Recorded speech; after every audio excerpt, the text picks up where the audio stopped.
ముఖ్యంగా వీళ్ళకి సింహరాశి వారికి ఆకస్మికమైనటువంటి పరిణామాలు కొన్ని ఉంటాయి. అప్పటిదాకా ఆరోగ్యంగా ఉంటారు, సడన్లో అనారోగ్యం రావటం, ఉమ్, లేదా అప్పటిదాకా బాగానే ఉంటుంది, సడన్లో అనారోగ్యంతో పాటు ప్రయాణాలు చేయటం, దుర్మరణం పాలవటం, ఉమ్, లేదా అప్పటిదాకా బాగానే ఉండి కింద పట్టమో, ఇంట్లో తిరుగుతూ అలా అవయోగాలు వచ్చే అవకాశం ఉంటుంది. అంటే ముఖ్యంగా ఆయువు స్థానానికి ఇబ్బందులు వస్తాయి. అష్టమ స్థానం ఆయువు స్థానం కాబట్టి ముఖ్యంగా తన ఆయువుకి ఏదన్నా ఇబ్బంది కలగజేసే అవకాశం ఎక్కువ ఉంటుంది. ఆయువు క్షీణం చేయాలంటే ఇప్పుడు రాక్షసులు అనేక వరాలు కోరుతారు, ఏదో ఒక వరం మిస్ అయి ఉంటారు. ఇక్కడ కూడా అంతే, ఈయన కూడా అనేక రకాలు చేసి ఉంటాడు, ఏదో వరం మిస్ అయి ఉంటాడు. ఆ మిస్ అయిన చోటనే స్వామి ఏం చేస్తాడంటే ఈ యొక్క స్థితిని కల్పిస్తాడు. అలా వాళ్ళని బాధింపబడే అవకాశం ఎక్కువగా ఉంటుంది. అలాగే ఇంకా అనారోగ్యానికి సంబంధించి సింహరాశి వారికి ఎట్లా ఉంటుంది, అసలు అష్టమ శని ప్రభావం ఆరోగ్యం మీద ఎట్లా ఉండే అవకాశం ఉందంటారు? ముఖ్యంగా వీళ్ళకి సింహరాశి వారికి అష్టమ స్థానం అంటే పాదాల స్థానం చెప్పబడింది. ఉమ్, పాదాలు కాబట్టి అది పాదాలు ఎలర్జీ లాంటిది, కానీ పాదాలు తొందరగా ఇబ్బంది పడటం, మెలకబట్టడం, ఏదైనా క్రాక్స్ రావటం, ఎయిర్ క్రాక్స్ రావటం నరాలకి, అలా జరిగే అవకాశం ఉంటుంది. తర్వాత అష్టమ శని కాబట్టి ఎన్ని మనం చెప్పినా ఒక మంచిని పొందాలనుకుంటే అష్టకష్టాలు పడాల్సిన పరిస్థితి వస్తుంది. ఉమ్. అలా అష్టకష్టాలు పడుతూ నదిని వీదుతూ ముందరకు వెళ్తుంటారు ఈ సింహరాశి వారు ఈ యొక్క అష్టమ శని వల్ల. అలాగే ధనుర్రాశి వారికి వచ్చేసరికి చతుర్థ స్థానంలో అర్ధాష్టమ శని ప్రభావంలో ఉన్నారు. అసలు ధనుర్రాశి అనే కాదు, ఎవరైనా సరే చతుర్థంలో అర్ధాష్టమంలో శని ఉంటే వారికి వచ్చే పరిస్థితులు ఎట్లా ఉంటాయి, వారు ఎట్లాంటి కష్టాలకి గురయ్యే అవకాశం ఉందంటారు? ఈ యొక్క చతుర్థ స్థానం కంటక శని అంటారు. ఇది ఏంటంటే డిఫికల్టీ, ఏది మొదలు పెట్టినా కూడా ఆదిలో అంశపాదం రావటం, లేదా డిఫికల్టీస్తో ఛాలెంజెస్తో ఉంటాయి. ఎవరైనా కావాలని మిమ్మల్ని ఛాలెంజ్ చేయటం, మీరు చేసి చూపించండి నేను చూస్తానంటాం, అక్కడ చేయకపోవటం అనేది ఉంటుంది. అలా ఛాలెంజ్లు రావటం మీద డిఫికల్టీస్ రావటం అంటే ఏంటంటే మనం ఒకటంటే అది ఇంకోటి జరగటం, అలా రకరకాల ఎమోషనల్ చెక్స్ కూడా ఉంటాయి ఇక్కడ. అంటే ఎమోషనల్గా కొంత బ్లాక్మెయిల్ చేయటం కావచ్చు, భార్యాభర్తల మధ్య ఎమోషనల్ లెవెల్స్ కూడా పెరగచ్చు, అది కూడా కొందుకు కారణమే. ఇంకో విషయం చెప్పాలంటే ధనుసు రాశి వారికి ఎమోషనల్ ఫీలింగ్స్ ఎక్కువగా ఉంటాయి ఇప్పుడు. కారణం ఏంటంటే శని శుక్రుడు కలిసి ఉన్నారు. శని శుక్రుడు కలిసి ఉంటే ఎమోషనల్ ఫీలింగ్స్ ఎక్కువ. తర్వాత మీన రాశి వారికి ఎక్కువ ఉంటాయి, తర్వాత కన్యా రాశి వారికి ఎక్కువ ఉంటాయి, తర్వాత మళ్ళీ మకర రాశి వారికి ఎక్కువ ఉంటాయి, తర్వాత మళ్ళీ ఈ యొక్క వృషభ రాశి వారికి ఎక్కువ ఉంటాయి. అంటే శని నుంచి 3వ స్థానం, 7వ స్థానం, 10వ స్థానంతో పాటు శని యొక్క దృష్టి ఏ రాశుల మీద పడితే ఆ రాశుల మీద కూడా ఈ యొక్క నేచురల్గా వాళ్ళకి ఎమోషనల్స్ బ్లాక్మెయిలింగ్ కావచ్చు, ఎమోషనల్గా వాళ్ళని బ్లాక్మెయిల్ చేయొచ్చు, డబ్బులు సంపాదించవచ్చు, లేదా వాళ్ళని అడ్డు పెట్టుకొని వీళ్ళ కార్యాలు నెరవేర్చుకోవచ్చు. అలా రకరకాల కొన్ని పరిణామాలు వస్తాయి శని వల్ల వీళ్ళు ఇతరత్ర ప్రజలందరికీ కూడా. సో మొత్తం మీద అర్ధాష్టమ శని, అష్టమ శని ఈ ప్రభావం నుంచి బయటపడాలంటే ఈ రాశి వారు ఎట్లాంటి జాగ్రత్తలు తీసుకుంటే బాగుంటుంది అంటారు? ఈ అర్ధాష్టమ శని ఏమో చివరిలో వెళ్తూ మంచి చేసి వెళ్తాడు. ఈ అష్టమ శని అంత మంచి చేయడు. ఏలినాడు శని ప్రభావం కొందరికి మంచి చేసే అవకాశం ఉంటుంది యోగప్రదంగా ఉంటే, ఇంకో కొందరికి యోగంగా ఇవ్వడు అష్టమ శని అయితే ఎక్కడ కూడా.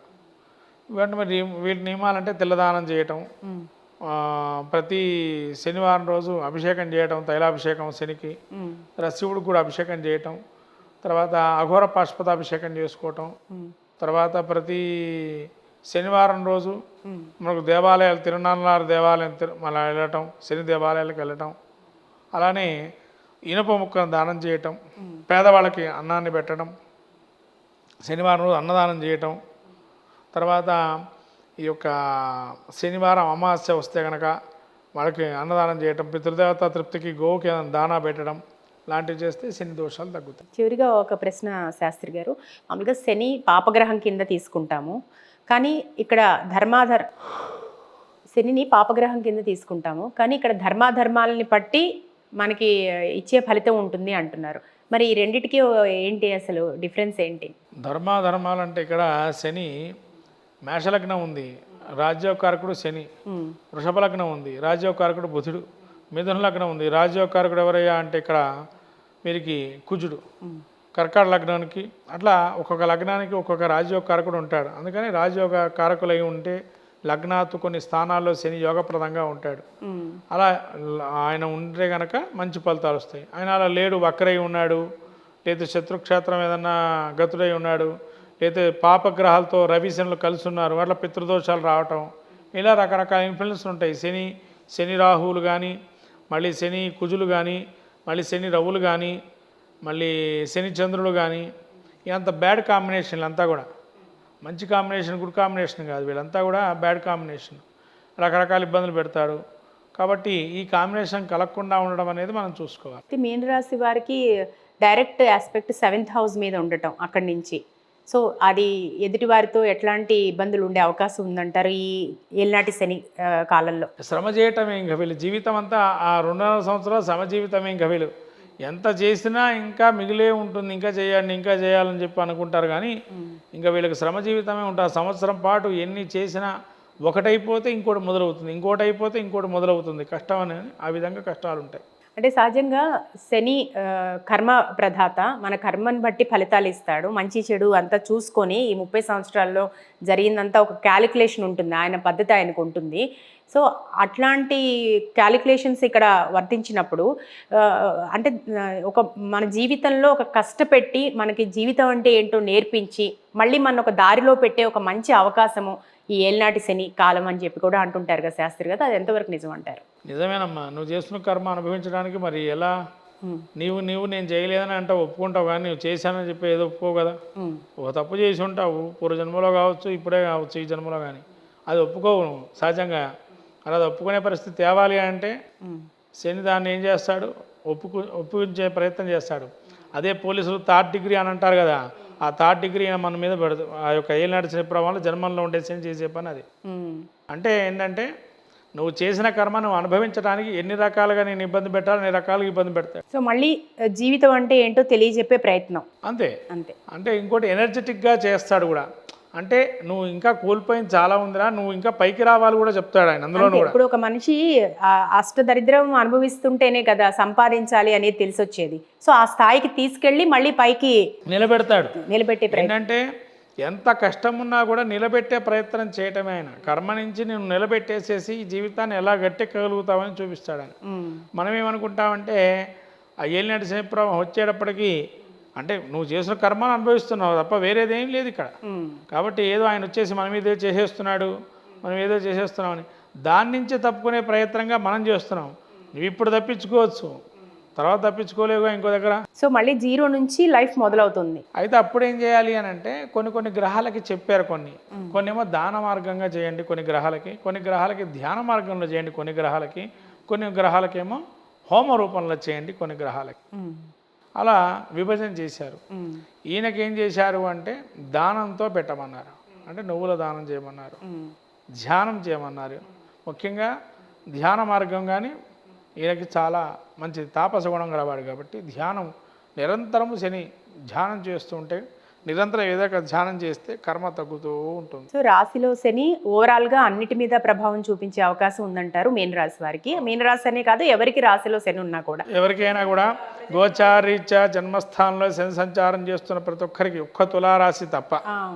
ఇప్పుడు మీనరాశి తర్వాత కుంభరాశి వారికి 2వ స్థానంలో కుటుంబ వాక్ స్థానంలో శని ప్రభావం, అంటే చివరి పేజ్లో ఉన్నారు వాళ్ళు ఈ 2.5 సంవత్సరాలు. కుటుంబ స్థానంలో శని యొక్క ప్రభావం ఎట్లా ఉంటుంది? ఏలినాటి శని కాలంలో వీళ్ళు ఎట్లాంటి కష్టాలు అనుభవించే అవకాశం ఉందంటారు?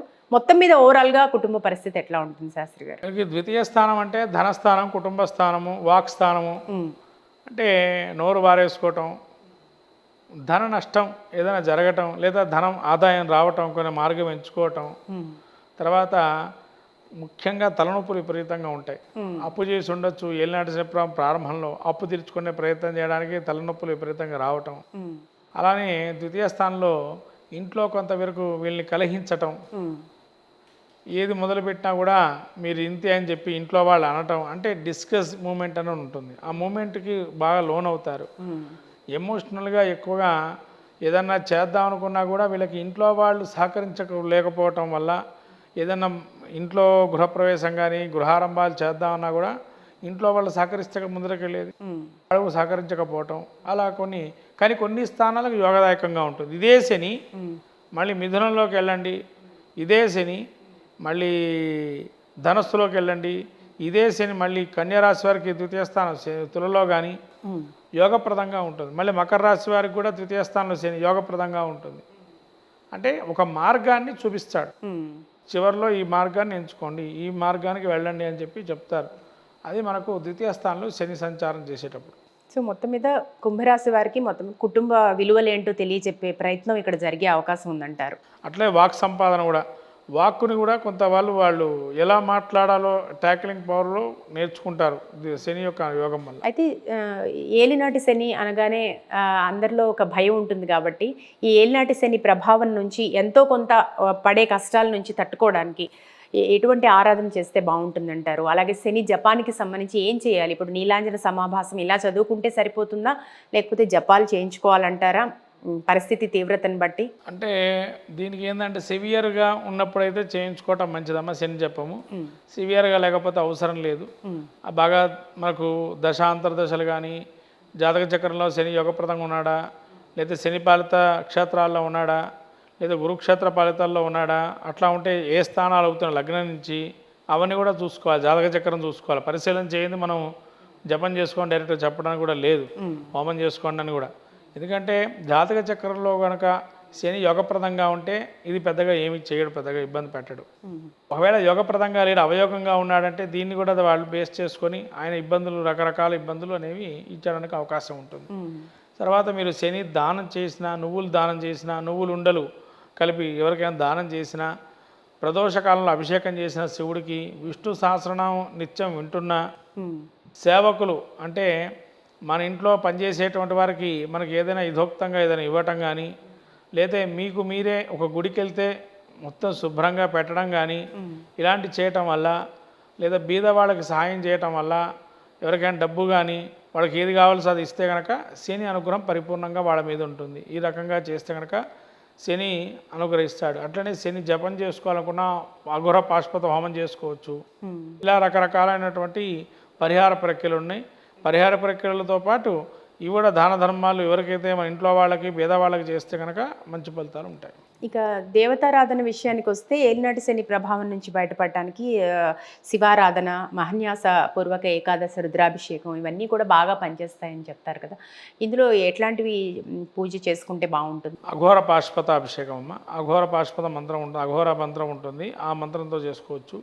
శ్లోకం చేసుకునేవాళ్ళు పిప్పళదేవ మహాముని స్తోత్రం ఉంటుంది. దానిలో కోణస్థో పింగులో పిప్రో కృష్ణో రౌద్రాంతకో యమః సౌరి మంద గమన పిప్పలాదేవ సంస్థుత అని ఈ శ్లోకాన్ని పఠిస్తే కనుక, పిప్పల మహాముని ఒకటే చెప్పాడు, ఈ స్తోత్రాన్ని ఎవరైతే శ్లోకాన్ని పఠిస్తారో శని దోషాలు వాళ్ళకి తొలగిపోతాయని చెప్పి, శని కూడా అనుగ్రహం కలుగుతుంది. ఇంట్లో అంత అర్థం ఉందా అంటే, కోణస్థో పింగళో బబ్రో అంటే, కోణస్థం అంటే మనకు 1, 5, 9 కోణస్థానాలు చెప్పబడింది జాతక చక్రంలో. పింగళో బబ్రు, పింగళ అంటే బంగారం, బంగారు వర్ణం గలవాడా అంటే, బంగారు వర్ణం అంటే మేఘవర్ణంలో బంగారం ఎర్ర కలుస్తున్నా కదా, అలా ఎర్రటి కళ్ళు ఉన్నటువంటి వారు. పింగళో బబ్రు, బబ్రు అంటే మళ్ళీ మనకు నలుపు రంగు దగ్గరగా ఉండేటువంటి వర్ణం అంటే చాక్లెట్ వర్ణం అనుకోండి. పింగళో బబ్రు కృష్ణో రౌద్రాంతకోయమ, కృష్ణుడే వర్ణం నలుపు రంగు దగ్గరగా ఉంటాడు, నీలి వర్ణంలో ఉంటాడు అంటే నీలి వర్ణంలో ఉన్నటువంటి వాడు. రౌద్రాంతకో యమః, రౌద్రం అంటే కళ్ళు, పరాక్రమం అంటే వాడి యొక్క కర్మం తీయడానికి యాక్టివేషన్గా ఇప్పుడు రెడీగా ఉంటాడు. రౌద్రాంతకో యమః అంటే అంతకుడు, అంటే ప్రాణం తీసే శక్తి నీకే ఉంది, ప్రాణం ఇచ్చే శక్తి నీదే కాబట్టి ధర్మకారకుడు, కర్మకారకుడు కాబట్టి. పిక్కల మళ్ళీ వాళ్ళు ఏం చెప్పారు, మళ్ళీ శౌరి మందగమన, శౌరి అంటే శౌర్యం గలవాడు, పరాక్రమం గలవాడు, ఇన్ఫ్లుయెన్స్, రాజకీయాల్లో ఇన్ఫ్లుయెన్స్ బాగా పెరగాలి అంటే, రాజకీయంగా పెరగాలంటే శని అనుగ్రహం ఉండాలి, అప్పుడు రాజకీయాల్లో పైకి వస్తాడు. శని బుధుల అనుగ్రహం ఉంటే రాజకీయాల్లో పైకి వస్తాడు.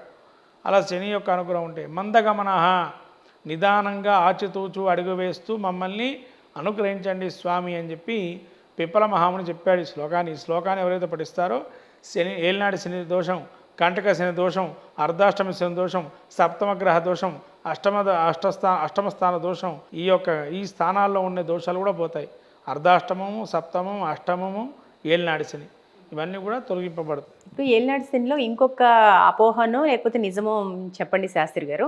ఒక 2.5 సంవత్సరాల్లో ఏదన్నా సమస్య వస్తే అది 2.5 సంవత్సరాలు ఉంటుంది, లేదా ఒక అదృష్టం ఉంటే, ఎందుకంటే స్థిర ఫలితాలు ఇచ్చే లక్షణం శనిది కాబట్టి, ఏదైనా మంచి జరిగినా లేకపోతే అదృష్టం కలిసి వచ్చినా అది 2.5 సంవత్సరాలు కంటిన్యూ అవుతుంది అంటారు. నిజమేనా? ఈ కన్సిస్టెన్సీ ఇట్లాగే ఉండే అవకాశం ఉందంటారా? అవునమ్మా, ఇందులో ఏంటంటే మనకు ఎగ్జాంపుల్ ప్రస్తుతం శని పూర్వభాద్ర నక్షత్రం 4వ పాదంలో ఉన్నాడు. ఈ పూర్వాపాద నక్షత్రంలో 4వ పాదంలో ఉంటే ఏలినాటి శని ప్రభావం మనకు 30 డిగ్రీస్ ముందటి నుంచి స్టార్ట్ అయ్యి దాదాపు మనకు 90 డిగ్రీస్ వరకు శని యొక్క సంచారం జరుగుతున్న ఏలినాటి శని ప్రభావం అంటాం. ఎందుకంటే ఒక్కొక్క రాశికి 30 డిగ్రీస్ ఇస్తాం. ఈ 30 డిగ్రీస్లో ఉండే సమయంలో ఈ 90 డిగ్రీస్లో ఉండేవి కొన్ని గ్రహాలు మిత్రత్వాల్లో ఉంటాయి ఈయనకి. ఇప్పుడు ఉత్తరాభాద్ర, పుష్యమి, అనురాధ ఇవి శని నక్షత్రాలు. ఈ నక్షత్రాల్లో ఉంటే కనుక వాళ్ళని కొద్దిగా ఇబ్బంది పెట్టాడు. మళ్ళీ గురు నక్షత్రంలో ఇబ్బంది పెడతాడు, బుధుడు నక్షత్రంలో ఇబ్బంది పెడతాడు. మళ్ళీ ఇట్లానే నెక్స్ట్ నక్షత్రాలు మనకి ఏలినాటి శని ప్రభావంలో కానీ మళ్ళీ మిగతా నక్షత్రాలు వస్తాయి. దానిలో అశ్విని నక్షత్రం ఉంది, కొద్దిగా పర్వాలేదు. భరణి నక్షత్రం వస్తుంది, ఎంత మిత్రుడైనా భరణి నక్షత్రం ఇబ్బంది కలుగజేస్తాడు. మళ్ళీ సూర్యుడి నక్షత్రం కృత్తిక వస్తుంది, దానిలో ఇబ్బంది కలుగజేస్తాడు.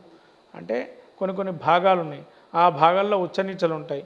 ఆ భాగాలు దగ్గరగా డిగ్రీలు ఉన్నప్పుడు వాళ్ళు మంచి ఫలితాలు కావాలంటే మంచి ఫలితాలు ఇస్తాడైనా, చెడు ఫలితాలు అంటే చెడు ఫలితాలు ఇస్తాడు ఆ భాగాల్లో ఉన్నంతకాలం. కాబట్టి నిజమే మీరు అన్నట్టు 2.5 సంవత్సరాలు, 3.5 సంవత్సరాలు, 4.5 సంవత్సరాలు ఆ యొక్క గ్రహస్థాన నక్షత్రాన్ని బట్టి ఆ డిగ్రీలు మారుతున్న కొద్దీ ఈ యొక్క వేరేటువంటి పై డిగ్రీలు ఉన్నటువంటి వాళ్ళకంతా మంచి ఫలితాలు వస్తుంటాయి. మొత్తం మీద ఏలినాటి శని గురించి పూర్తిగా భయపడాల్సిన అవసరం లేదంటారు. అది మనం ఏంటో, మన పరిస్థితులు ఏంటో తెలుసుకొని, మన కష్ట నష్టాలు తెలుసుకొని కొద్దిగా కష్టపడి ముందుకెళ్తే ఏలినాటి శని ప్రభావం బాగానే ఉంటుంది, మంచి ఫలితాలే ఇస్తుందని. ఇప్పుడైతే ఈ క్షేత్రాలు మంచివి కావు శనికి, ఎందుకంటే నీచ స్థానంలోకి వెళ్తున్నాడు ఇప్పుడు శని. అంటే నీచ ఏదంటే మేషరాశి నీచ శనికి, ఉచ్చ స్థానం తుల. కాబట్టి నీచ రాశిలోకి ప్రవేశిస్తున్నాడు కాబట్టి కొంత అసమాన ఫలితాలు ఎక్కువ ఉంటాయి. ఎందుకంటే ఈ మీనము, మేషం పెద్దగా శనికి యోగ స్థానాలు అయితే కావు. కాబట్టి కొన్ని మంచి ఫలితాలు ఇవ్వడు అని చెప్పవచ్చు.